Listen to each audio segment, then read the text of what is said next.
Bom, vamos lá. Amém.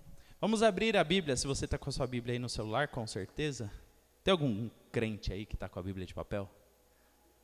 Aleluia, tem uma. Meu Deus do céu. Eu também não estou, tá? Não estou julgando ninguém, não.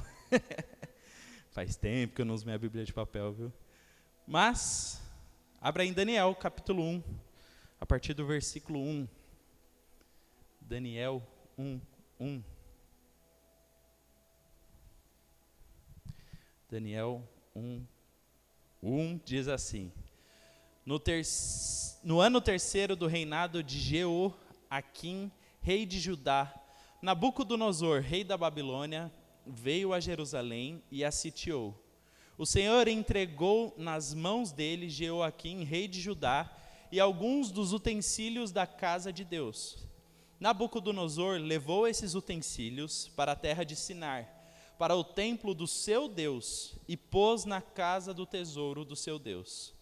Depois, o rei ordenou a Aspenaz, chefe dos seus eunucos, que trouxessem alguns dos filhos de Israel, tanto da linhagem real como dos nobres, jovens sem nenhum defeito, de boa aparência, sábios, instruídos, versados no conhecimento e que fossem competentes para servirem no palácio real. E que Aspenaz lhes ensinasse a cultura e a língua dos caldeus. O rei determinou que eles recebessem uma alimentação diária tirada das finas iguarias da mesa real e do vinho que ele bebia. Os jovens deveriam ser educados ao longo de 3 anos, e ao final desse período passariam a servir o rei. Entre eles se achavam Daniel, Ananias, Misael e Azarias, que eram da tribo de Judá. Abaixa aí suas cabeças, vamos orar rapidamente. Senhor Jesus, nós queremos estudar a Tua Palavra nessa noite, que a compreensão da Tua Palavra, Deus, possa nos ensinar nessa noite. Nós queremos aprender mediante a Tua voz, mediante aos Teus ensinamentos, Pai. Eu creio que algo muito claro do Senhor, Pai, pode nos impactar essa noite, impactar a forma como vivemos, a forma como nos portamos mediante a nossa sociedade. Então venha Jesus e trabalhe em nós, Pai. Essa é a nossa oração, Deus, em nome de Jesus. Amém. Amém? Bom, vamos lá. Eu tenho pregado em cada culto do Nil meio que a mesma mensagem, vamos dizer assim, uma história do povo de Israel. E no primeiro culto lá em janeiro, no culto do Nil de janeiro, eu preguei sobre o profeta Jeremias e as profecias que ele deu contra o povo, repreendendo o povo, que caso o povo não desse ouvidos, o inimigo viria, do norte viria a destruição para o povo de Israel. Deus insiste com o povo, Deus vai lá, fala, olha, se arrependa ou tal, senão vai vir do norte o destruidor, tudo mais. E aí, o povo não dá ouvidos.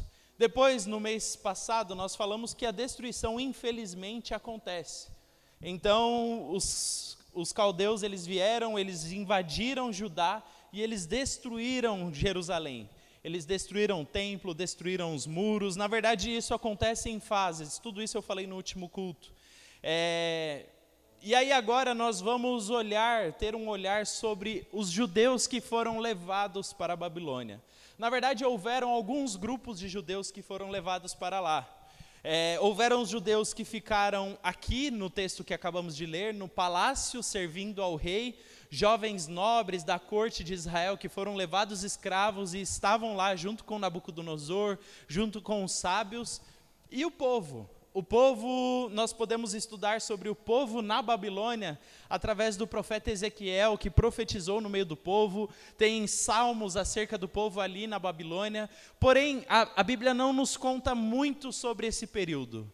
Foram 70 anos que o povo ficou ali sendo exilado pela Babilônia. A Bíblia não nos dá muitos detalhes, porém, nós vamos olhar um pouquinho mais fixamente para esse momento aqui. E primeiro vamos tentar entender esse lugar, a Babilônia em si. A Babilônia, ela pertence a uma região chamada Mesopotâmia. Mesopotâmia significa entre rios. Então 2 rios meio que cercavam essa região. E nessa região nós tínhamos várias cidades bíblicas famosas. Se você estudou um pouquinho a Bíblia, já leu um pouquinho a Bíblia, você sabe, conhece, já ouviu falar essas cidades. Esses dois rios é o rio Tigre e o rio Eufrates, rios famosos que estão até hoje lá.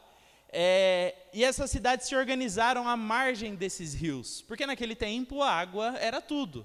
Não tínhamos água encanada que levava para os lugares, não. Então, se você quisesse construir uma forte cidade, você deveria estar à margem de algum dos rios.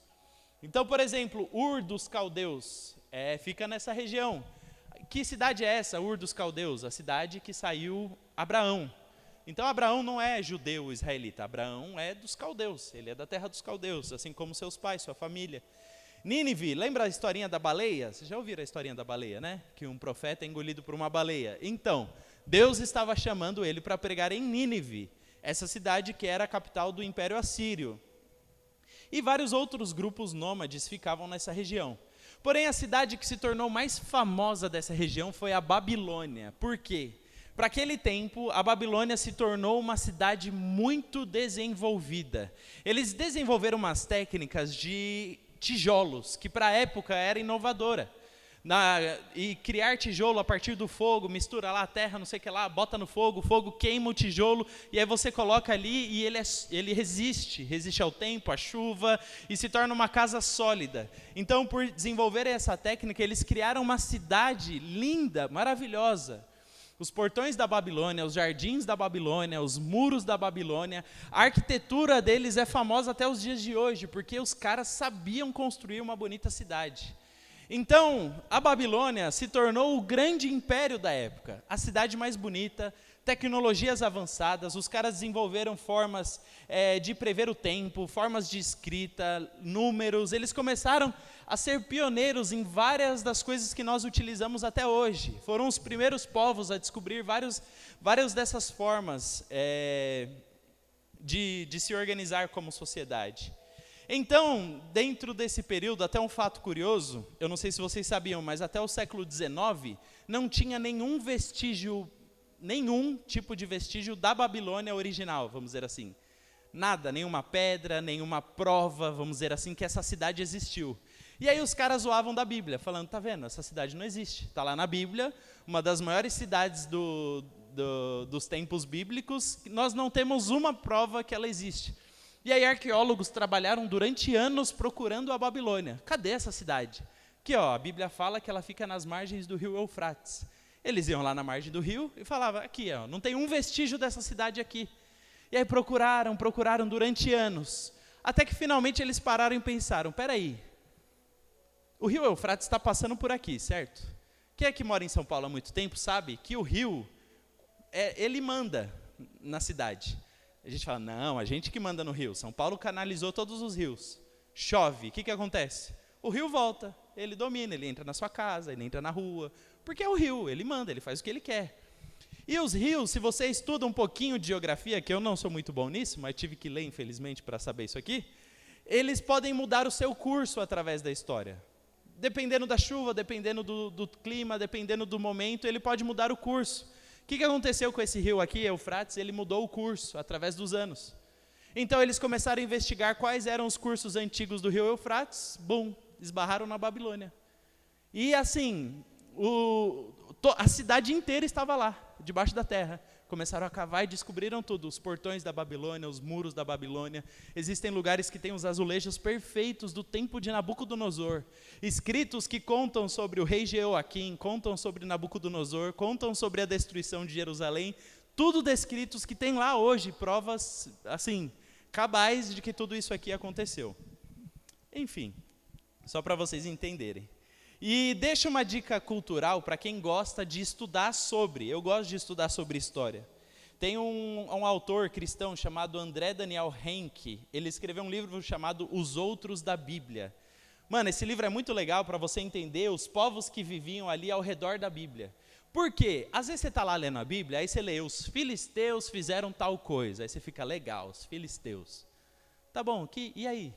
quem eles são, por que esses caras atacavam tanto o povo de Israel, por que tinha tanta guerra, por que existe essa treta, qual que é o significado disso, por que é tão pecado assim ficar perto desse grupo, por que Deus é tão radical, sabe, várias dessas coisas você só consegue entender na sua leitura bíblica se você entender o contexto. Mesma coisa sobre a Babilônia. Então, fica essa dica aí, se você quiser entender um pouquinho mais sobre, chama Os Outros da Bíblia. É um livro de Daniel Henke. E alguém já ouviu falar do Rodrigo Silva, arqueólogo cristão, adventista? Legal, tem uma galera que já viu. Ele também é muito bom, tem ótimo conteúdo sobre. E a minha última dica cultural é um filme que eu odeio, é um filme ruim, mas que esse momento aqui é muito legal. Porque alguém já assistiu Eternos da Marvel? Quem já assistiu? Ruim, né? Eu não sei, eu odeio aquele filme. É um filme desastroso. Nossa, história ruim, você não se importa com ninguém. Os heróis, você fica, sério que você é herói? Enfim, chato. Filme chato. Mas, no começo desse filme, eles retratam a Babilônia antiga. E, cara, eu lembro que eu estava no cinema com a Kátia, a gente assistindo o filme lá, a maior expectativa para o filme ser bom, que foi horrível. E aí apareceu a Babilônia, os portões da Babilônia, os muros da Babilônia, os jardins da Babilônia. Cara, com a tecnologia da Disney, CGI perfeito. Caramba, que bagulho louco. Mano, fiquei apaixonado por aqueles 2 minutos do filme. Depois é ruim. Mas se quiser, vai lá, entra no Disney Plus, no YouTube tem, e assiste esses 2 minutos. Você vai falar, caramba, uma cidade muito evoluída para a época. Então, entenda aqui, quando você está lendo esse texto, você está entendendo que Jerusalém, eles tinham uma cidade organizada, porém, quando eles são deportados para a Babilônia, é tipo você sair do Piauí e ir para Nova York. Você está indo para um lugar muito mais desenvolvido, com maiores tecnologias, com estudos mais avançados, e é nesse lugar que Daniel e seus amigos são jogados. É aqui, numa cidade evoluída. E aí, vamos seguir a leitura do texto.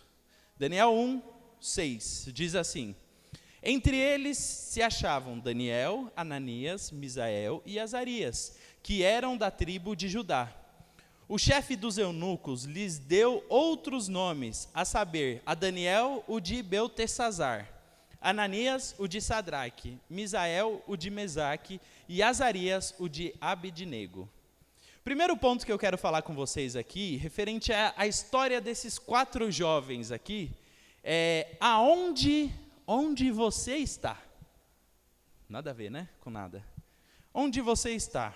Nós precisamos, antes de tudo, identificar o lugar em que Deus nos colocou. Sabe, se coloque no lugar desses 4 jovens, Daniel, Ananias, Misael e Azarias. Tadinho, eu estava conversando com o pessoal no começo, esses 3 aqui, ninguém lembra do nome deles, né? Todo mundo lembra de Sadraque, Mesaque e Abednego. E eu estou tendo dificuldade de decorar o nome deles, eu tenho que ler aqui toda vez, porque eu esqueço. Porque é Sadraque, Mesaque e Abednego. Aí você fala, mas por quê? Porque na história da fornalha botaram Sadraque, Mesaque e Abednego. Eu acho que Daniel escreveu e zoou os amigos dele. Fala, vou colocar os nomes zoados. Sadraque, Mesaque e Abednego. E toda vez a gente só conhece os caras pelo nome ruim. Mas amém, né? Fazer o quê? Então, 4 jovens de aproximadamente 16, 17, 18, 19 anos, esses jovens aqui, no máximo 20, se encontram em uma terra distante que fala outra língua, uma cidade mais envolvida, com bons estudos, boa teoria, um lugar onde eles iriam aprender muita coisa, outra religião, paganismo, prostituição como forma de culto, e um ponto assim que para mim é determinante na história deles. O homem que fica responsável por eles ali no palácio se chama o chefe dos, alguém ouviu? Eunucos. O chefe dos eunucos.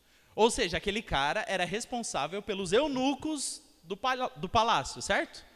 Quem são os eunucos, pessoal? Ninguém sabe? É os caras que foram castrados, eunuco. Se o chefe deles é o chefe dos eunucos, muito provavelmente esses 4 jovens foram o quê? Castrados, sim. Ruim, hein?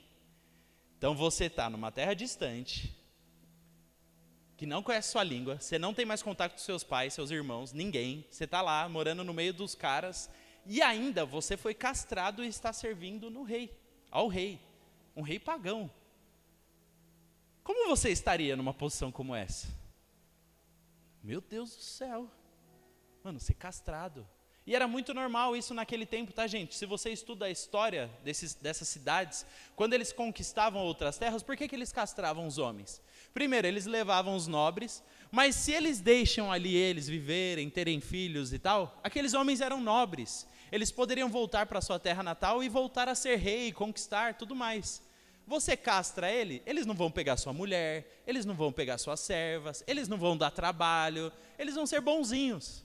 Bonzinhos, ainda são jovens, não vão ter muito pelo, vão ser homens um pouquinho mais gordinhos, porque vai ter falta de hormônio masculino no corpo. Tudo isso está presente e provavelmente aconteceu com Daniel e seus amigos. Provavelmente. Não temos um fato, mas tudo indica que sim. Então, o nosso ponto aqui, o nosso primeiro ponto é nós entendermos e identificarmos aonde nós estamos. Termos essa noção, esse discernimento. E aqueles 4 jovens ali, eles tiveram discernimento do lugar onde estavam. Discernimento total, eles sabiam onde estavam. Sabe, em que lugar você está, em que lugar você vive. Às vezes nós não conseguimos entender e discernir o nosso lugar. Sabe, isso é muito importante, porque você é levado para outra terra, tudo que pode acontecer é você ficar perdido. É muito comum, mudar o seu nome, te tiraram da sua casa, te tiraram do seu quarto, tiraram seus amigos, tiraram seus irmãos, seus pais, você foi castrado, você está numa outra terra, servindo a outro rei, a outro Deus. Cara, eu não sei onde eu estou perdido. Esses caras tinham tudo para ter uma crise de quê? De identidade. A identidade deles está sendo atacada aqui nesse texto. Porém, esses 4 jovens sabiam quem eram. Não se perderam na sua identidade. E aí eu preciso falar isso para nós aqui hoje. Em que lugar que você está? Como está a sua identidade? Você sabe quem você é? Você sabe o lugar que você está? Você sabe, você consegue discernir o lugar que você está? Quem aqui não cresceu em São Paulo? Levanta a sua mão aqui para eu te ver. Aqui uma pessoa, outra pessoa ali. Quanto tempo você demorou para entender que você não pode ficar do lado esquerdo da escada rolante do metrô ou trem? Não foi desesperador a primeira vez que você ficou lá e de repente tinham 10 pessoas correndo atrás de você, tipo, sai. Você falou, mano, meu Deus, eu só estou do lado errado da escada, como assim? E que aqui em São Paulo a gente anda na escada rolante, a gente anda. Na verdade a gente dá uma corrida na escada rolante, principalmente se for subindo, porque a gente se sente rápido. Então, você precisa entender o lugar que você está. Se você veio de repente de uma cidade interior, mais pacata, meu Deus do céu, São Paulo é rápido. São Paulo as coisas acontecem a milhão. A gente nem sabe por que está com pressa. A gente nem tem compromisso, mas a gente está com pressa. Tem que entender a cidade, tem que entender o contexto. Se você mora em São Paulo, você sabe disso. Se eu falar isso para alguém que mora no Piauí, falar, você sabia que em São Paulo a gente tem um lado certo da escada? Fala, ixi, meu filho, nem sei o que é a escada que rola. O que é isso? Não sei, não faz sentido. Entender o lugar que nós estamos, queridos, é muito importante. Qual é a sua casa, qual é a sua família, quem são seus irmãos, que faculdade que você está fazendo. Você está entendendo o que você está fazendo? Sabe, às vezes a gente liga nesse modo automático de trabalho, de estudo, de tudo, e não parou para ver o que está pegando, o que eu estou fazendo, para onde eu estou indo. Sabe, esse trem que eu estou indo, essa correria que eu estou, é para onde? Para que eu estou correndo tanto? Que lugar que eu quero chegar? Às vezes nós não nos fazemos esse tipo de pergunta, que é muito importante, principalmente para um jovem. As decisões que nós tomamos hoje, as decisões que você vai tomar a partir de agora, vão decidir o rumo da sua vida. Os erros que você vai cometer agora, você vai pagar por eles para o resto da vida. E os acertos que você tiver agora, você vai colher benefícios dele para o resto da sua vida. Por isso que é tão importante você entender, querido, onde você está, velho? Onde você está? Quais qualidades você tem? O que você é bom? O que você sabe fazer? Quais defeitos você tem? O que você é péssimo? Péssimo. De repente, se você entende isso, você sofre menos. Poxa, se eu entro em qualquer tipo de projeto, alguém fala, quem aqui quer trabalhar com a parte de criação? Eu levanto minha mão. Eu me acho um cara criativo, eu gosto de pensar, eu gosto de ter ideia. Quem aqui vai cuidar de organização e planilha? Eu abaixo a minha mão, porque eu não sou o cara organizado, eu não sou o cara metódico. não sou o cara dos números, não sou. A gente está organizando acampamento, os 2 acampamentos, número não é comigo. Eu boto alguém lá, quem quer bom com o número? Acha alguém, acha um engenheiro de Deus, acha alguém, fala, você, cuida dos números aí, vai embora, vai dar certo. E não adianta eu tentar, às vezes, fazer algo que eu sou péssimo, que eu só vou estragar aquilo. É importante eu entender o que eu sei fazer, o que eu não sei fazer. Quais desafios eu preciso enfrentar. Sabe, muitos de nós, às vezes, não topamos as nossas brigas e pegamos brigas dos outros. Quais são as suas brigas? Que desafios são os seus? Tipo, tem desafio que é só seu. Seu trabalho é seu desafio, você que está lá, você que acorda cedo, você que vai para lá todo dia, o chefe é seu, esse é o seu desafio. Mas tem gente que tem mania de pegar o desafio do outro, de olhar para a vida do outro e sofrer os desafios daquela pessoa, sendo que o seu desafio está ali na sua frente. A pessoa está lá moscando no Instagram, sofrendo porque a Luísa Sonza foi traída. Ai, meu Deus, sofrendo, Luísa Sonza. E a pilha aqui de trabalho do lado dela. E ela lá, passando o dia no alfineteio. Ai, olha que triste essa vida da pessoa famosa que ganha milhões de reais por dia. Ai, que legal. E aí você está vivendo outras vidas, você está perdido. Perdido. Gente, a gente conversa com jovens. E aí, às vezes, a gente vê como está perdido, mano. Fala, querido, você não sabe o que você está fazendo da vida mesmo, né? E eles concordam, falam, sim, não sei. E ficam felizes que não sabem. Eu não sei mesmo, olha, como você adivinhou? Quais desafios você precisa enfrentar? Quais brigas você precisa ter? Quais conversas difíceis você precisa ter? Quais tretas você tem que resolver? Quais BO são seus? Assume seus BO. Quais são seus aliados nisso? Daniel, ele entendeu que ele tinha 3 aliados. Misael, que eu não vou esquecer do Misael, Ananias e Azarias. Olha, lembrei. Mas difícil, hein? Ele tinha 3 aliados do lado dele. E aqueles caras ajudaram ele. E os 3, um ajudava o outro. E eles foram companheiros durante essa fase. Fase que talvez outros amigos deles, que vieram de Judá, que nasceram no mesmo contexto que eles, não estavam do seu lado e eles estavam. Quais são os seus aliados? Por que às vezes a gente ignora o aliado e dá bola para o inimigo? Tem gente que é assim. Você tem ali do seu lado um amigo fiel, leal, que está lá com você, que palpa toda a obra, e você não dá bola para esse amigo. Você gosta do outro, que tem algo que talvez para você é mais legal. Sei lá, o cara tem mais dinheiro, o cara tem um Instagram famoso, o cara alguma coisa, e você dá bola para esse cara. Para de ser idiota. Meu Deus do céu, quem são seus aliados nessa? Ande com eles.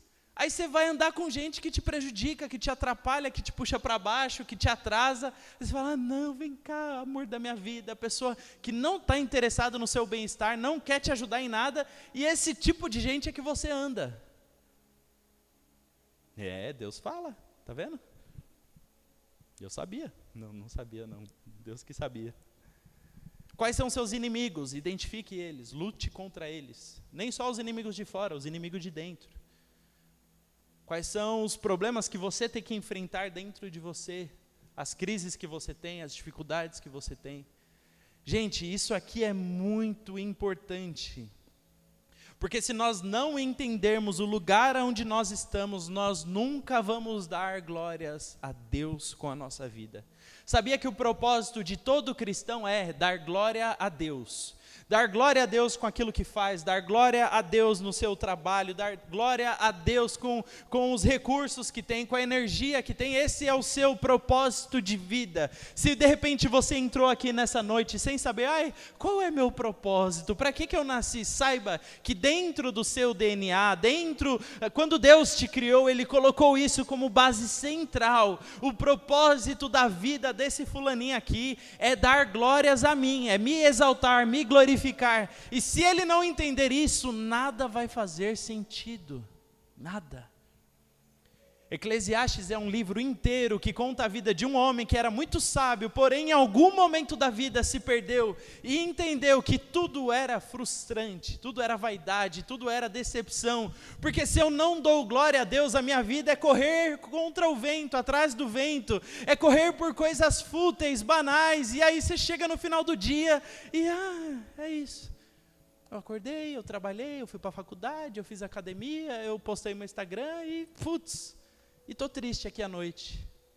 Porque você não está cumprindo o seu propósito. Por isso que você é essa bagunça ambulante.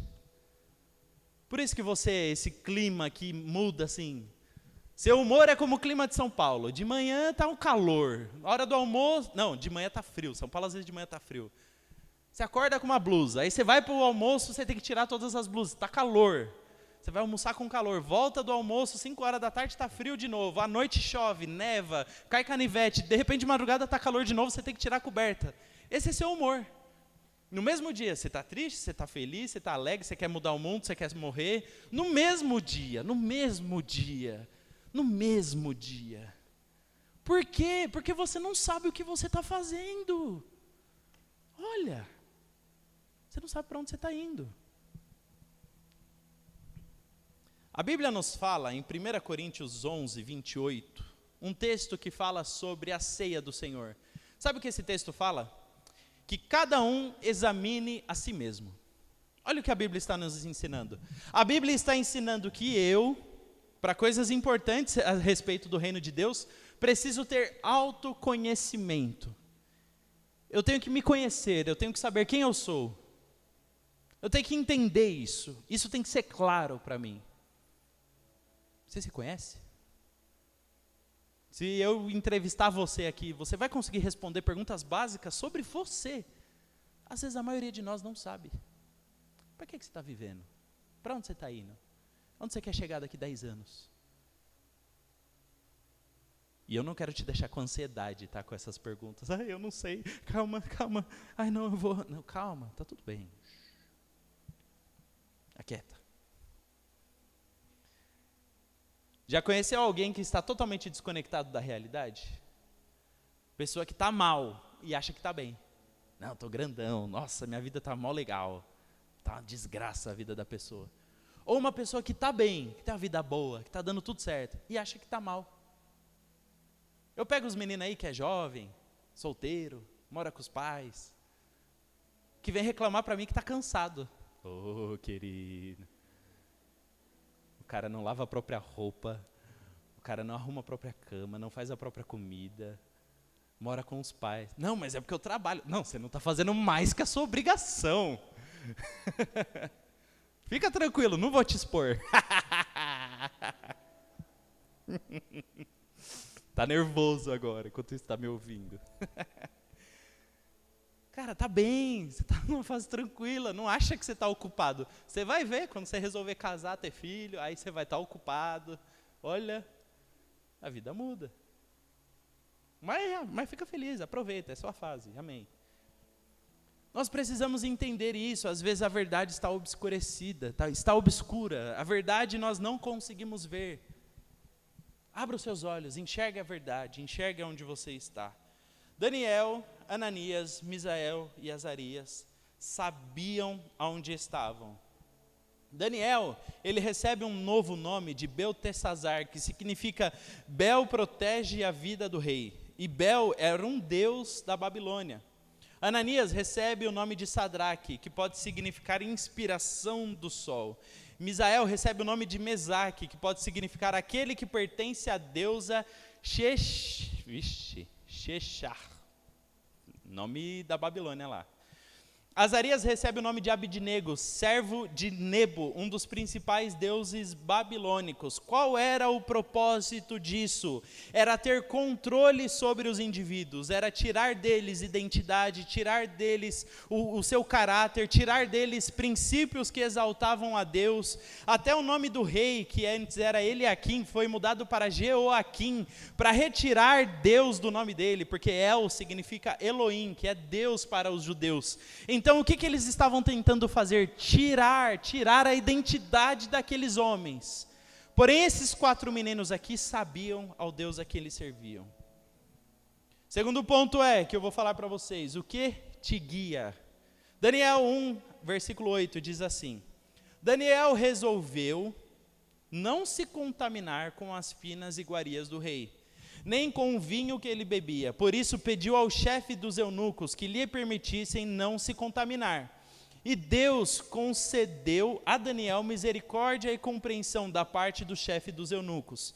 Porém o chefe dos eunucos disse a Daniel: tenho medo do meu senhor o rei, que determinou o que vocês devem comer e beber. E se ele perceber que o rosto de vocês está mais abatido que o rosto dos outros jovens da mesma idade, se isto vier a acontecer, vocês poriam a minha cabeça em perigo diante do rei. Então Daniel foi falar com o cozinheiro-chefe, a quem o chefe dos eunucos havia encarregado de cuidar de Daniel, Ananias, Misael e Azarias.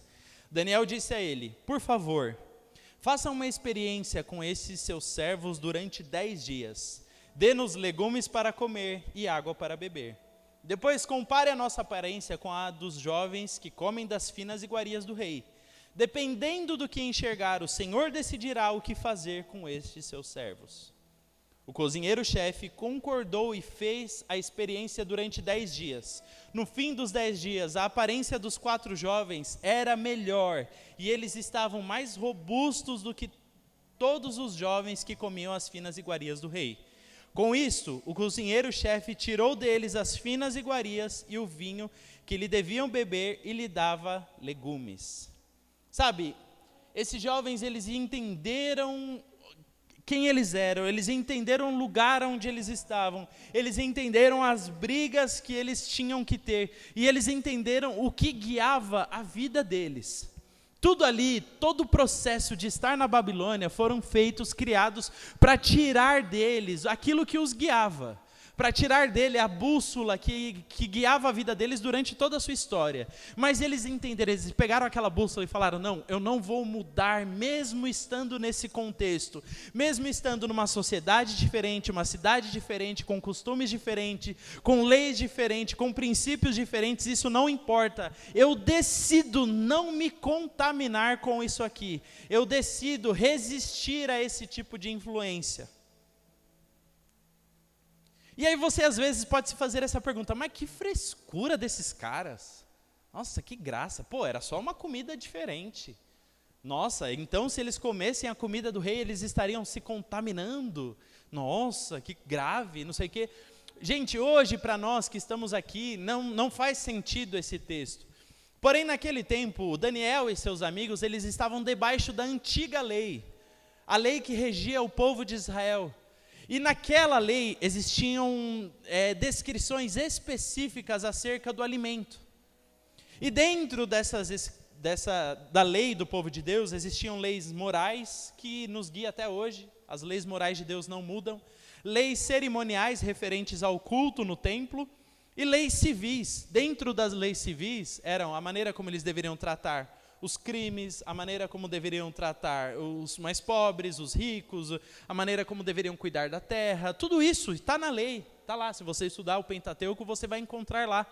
E o tipo de alimento que eles deveriam consumir estava lá, específico, claro, detalhado. Se você for estudar esse livro aí, você vai ver, parece até meio chato, não come isso aqui, você não vai comer isso aqui, camarão, não pode, não sei o quê.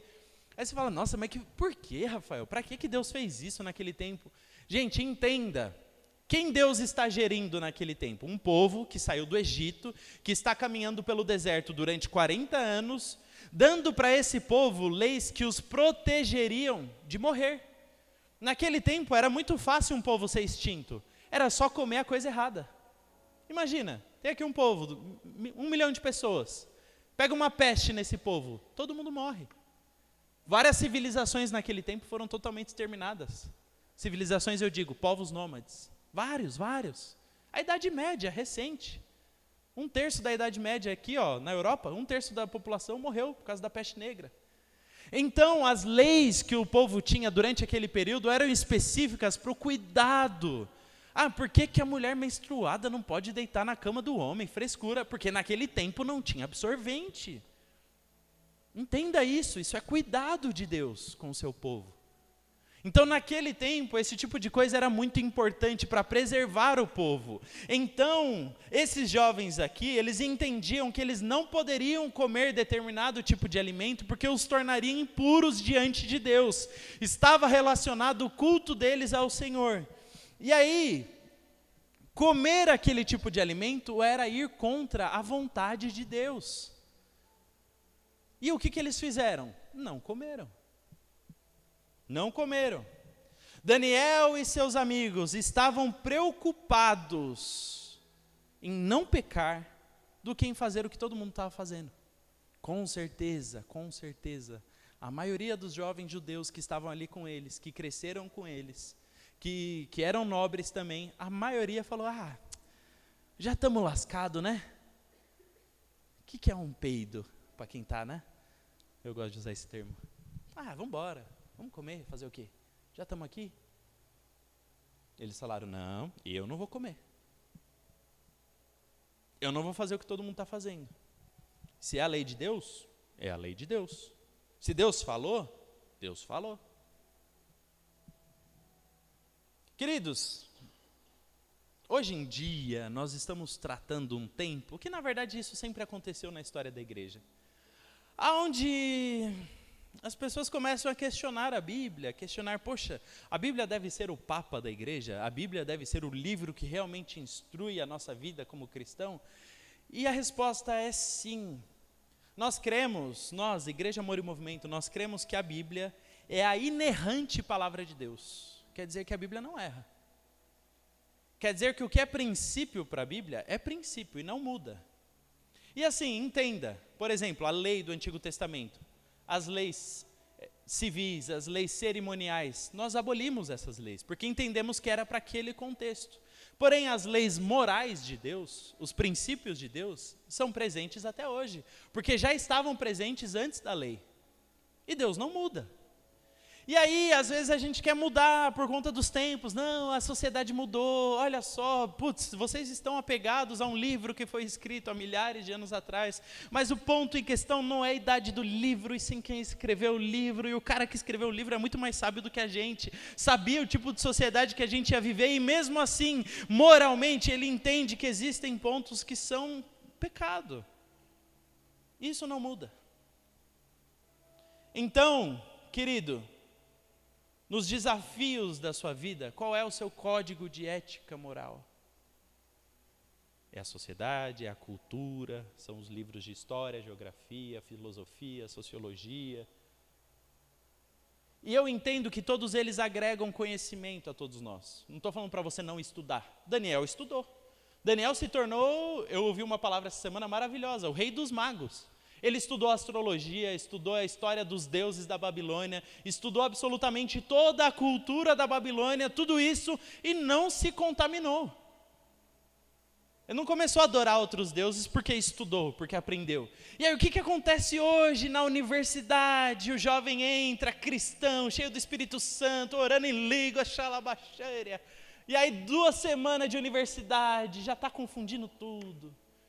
Já está todo bagunçado, já está, não, Jesus é de Jesus, mas, né, poxa, sabe o que é?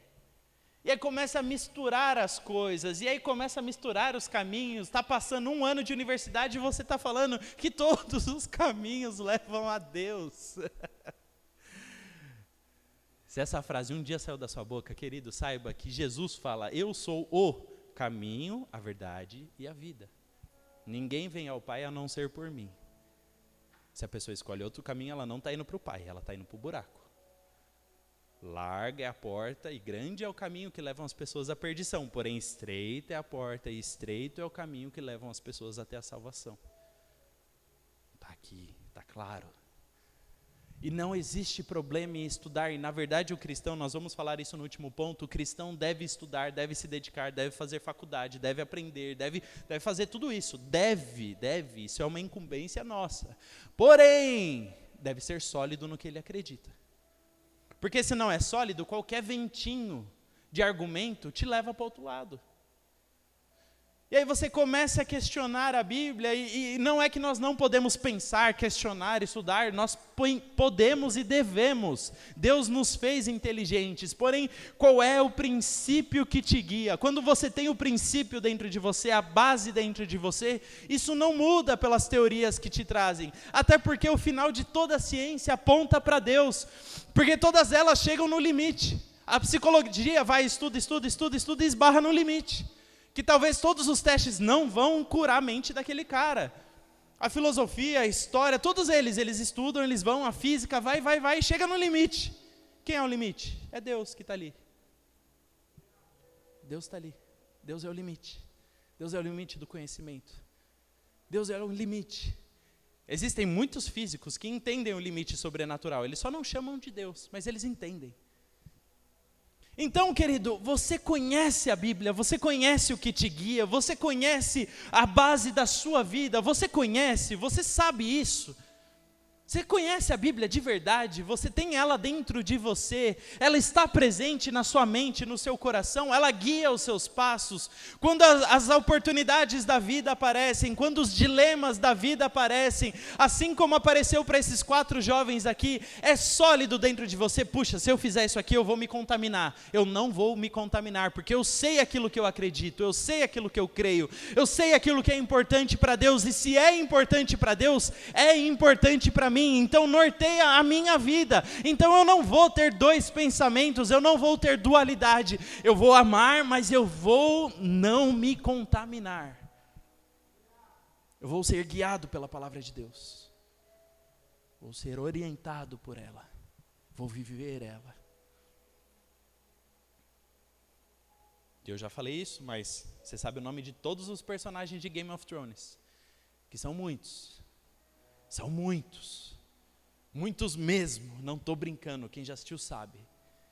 A casa de não sei da onde, que tem o filho, o bisneto, o tataraneto.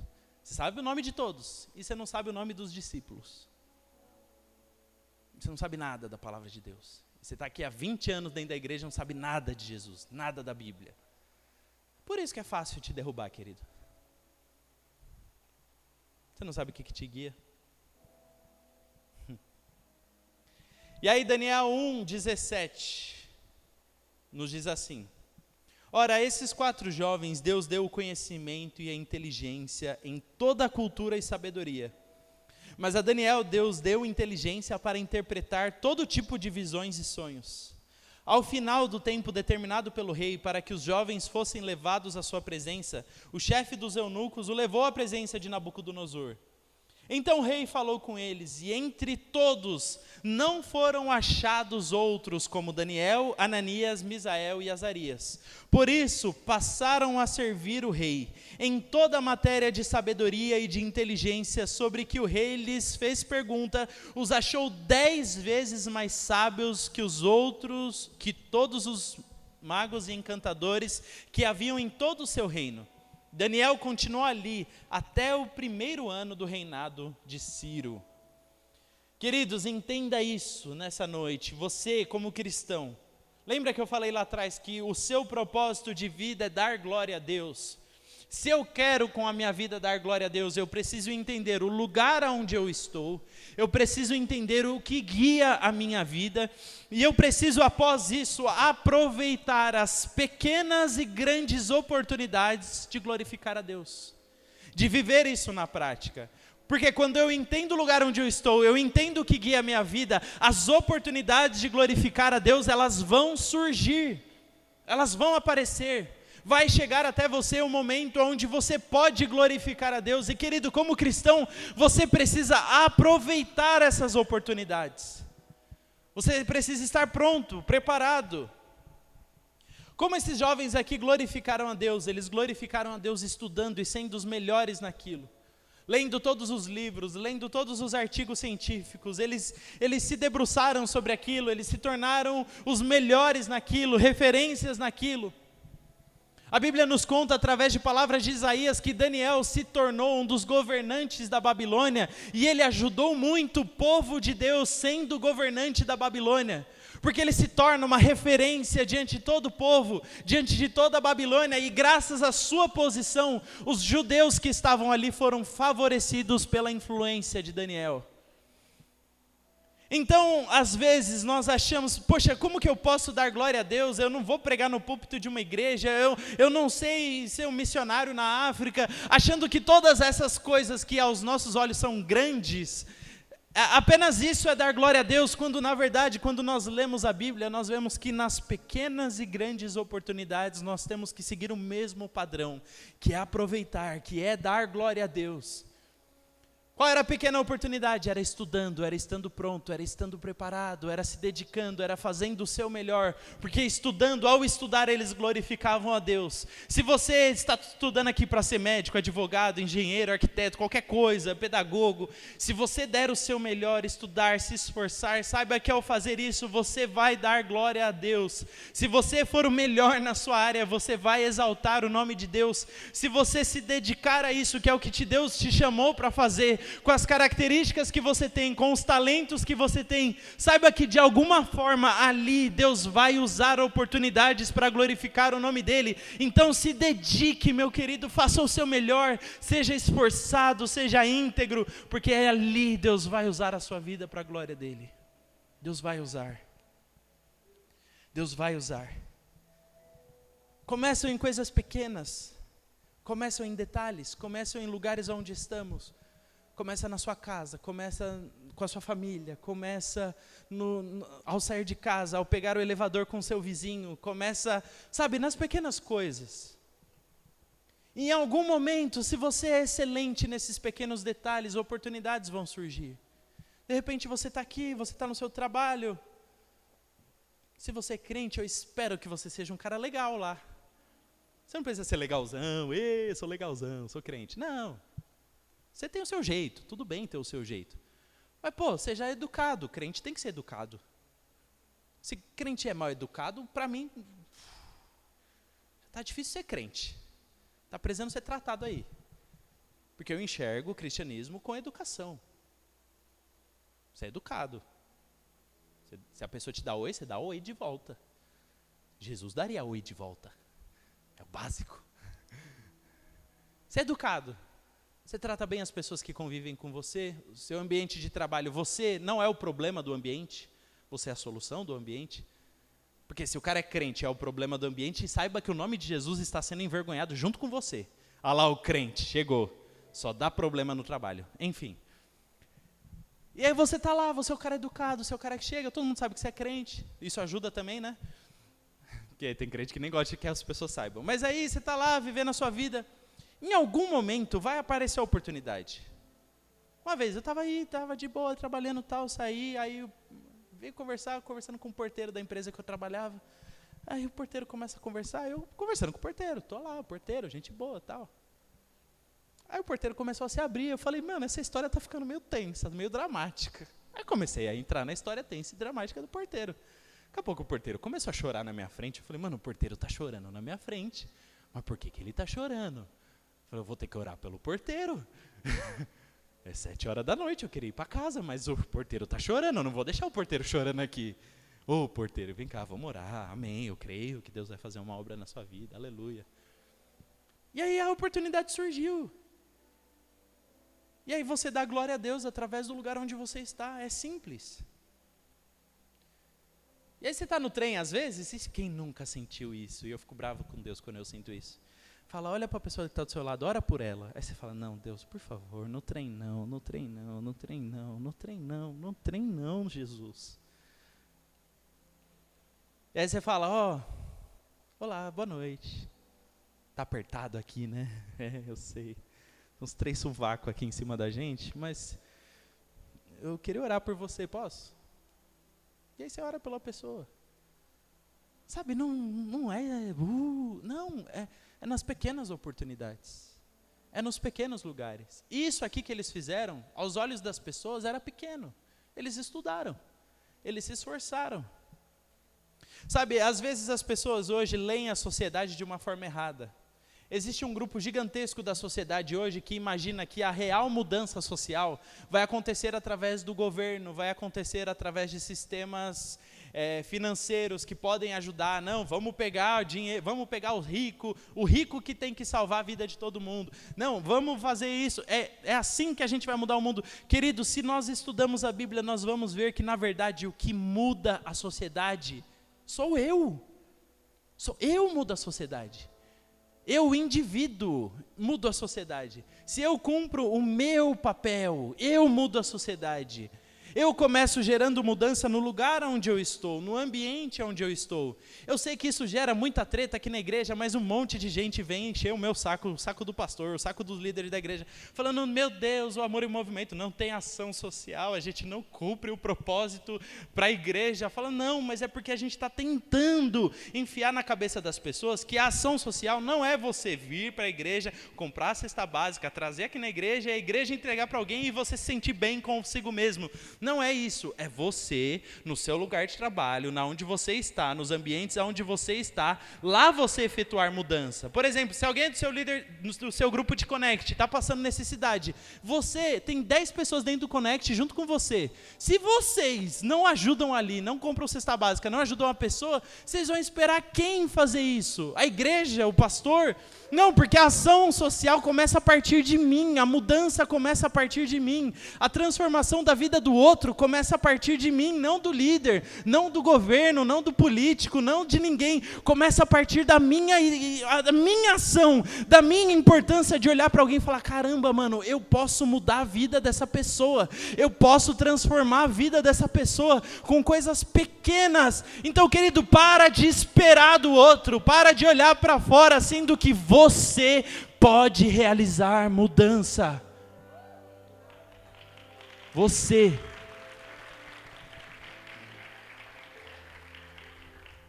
Para de olhar para fora. Filhos de Deus mudam a sociedade. Saiba disso.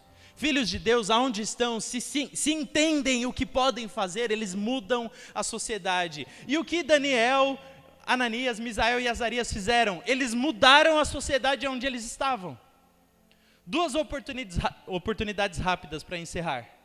Daniel, Nabucodonosor teve um sonho, não sei o que, ia matar todo mundo, porque ninguém sabia o sonho dele. Chega lá Daniel e fala, ei, vem cá, senta aqui na mesa, eu vou contar para você o seu sonho. E nas grandes oportunidades que surgiram, eles estavam prontos para glorificar a Deus. Além disso, Sadraque, Mesaque e Abednego, porque no texto a Bíblia fala deles assim. Todo o povo está lá adorando a outros deuses e eles falam, a gente não vai adorar. Todo mundo abaixa para outro Deus e a gente de pezinho aqui. Vocês vão para a fornalha, porque vocês não estão adorando outro Deus.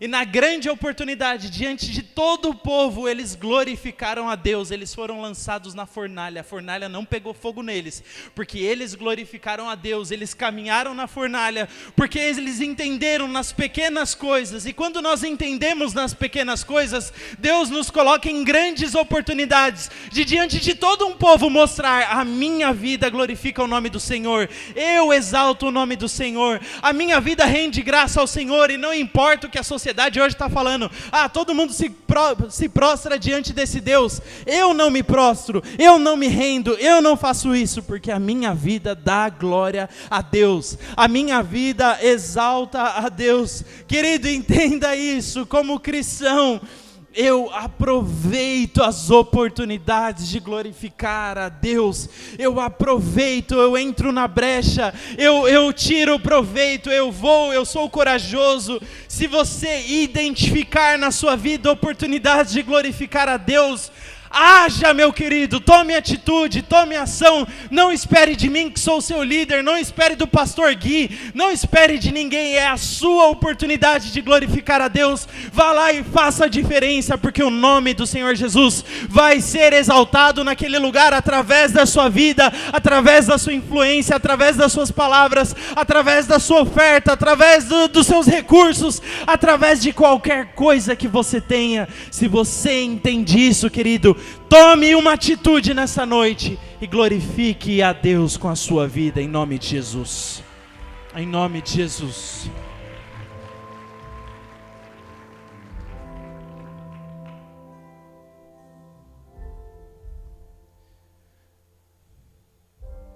O Senhor Jesus Cristo quer nos desafiar nessa noite. nos desafiar a fazermos, refletir sobre as nossas vidas. Reflete aí sobre aquilo que você está fazendo. É essa vida miserável mesmo que você quer? É para ter fotinho bonita no Instagram mesmo que você quer? É para isso, é para isso. É para isso que você se dedica tanto, trabalha tanto, se esforça tanto, só para ter um carro melhor no final do ano? Grande coisa, querido. Não, a minha vida é para glorificar Deus, e com o que eu tenho, com o que está em mim, com as habilidades que eu tenho, eu posso. Fala, Rafael, mas eu sou mais tímido. Saiba que você é mais tímido. Deus pode te usar também. Ah, mas eu sou meio esquisito. Mano, Deus é bom em usar esquisito. Que aí Deus usa os esquisitos para abençoar os esquisitos. É impressionante. Um esquisito na mão de Deus é uma arma poderosa. Não, mas eu sou descolado. Descolado. Deus te usa também, descoladinho. Deus, Ele quer usar cada um de nós, nos lugares onde estamos. No seu trabalho, na sua faculdade, no seu ministério aqui na igreja, no seu grupo de Connect. Em cada lugar, Deus quer usar as nossas vidas para a glória dEle. E a pergunta é, o que você está fazendo? Porque talvez muitos de vocês estão falando, ai Deus, eu não estou dando glória ao seu nome, porque eu não estou no lugar perfeito para te exaltar, porque eu não tenho as oportunidades perfeitas, porque a minha mãe não me apoia, porque meu amigo não me apoia, porque meu chefe me atrapalha, porque o meu líder de ministério não me apoia. Querido, esses 4 jovens aqui estavam numa terra distante, ninguém apoiava eles, nenhum amigo do lado, eles foram castrados, eles foram prejudicados, roubaram a casa deles, roubaram o dinheiro deles, tiraram eles do conforto da família, colocaram eles no pior lugar do mundo para esses jovens, e lá eles glorificaram a Deus. Será que você não consegue no lugar onde você está fazer algo diferente? Será que você não consegue reunir força dentro de si e falar, não Deus, eu vou fazer a diferença, eu vou viver a diferença? Será?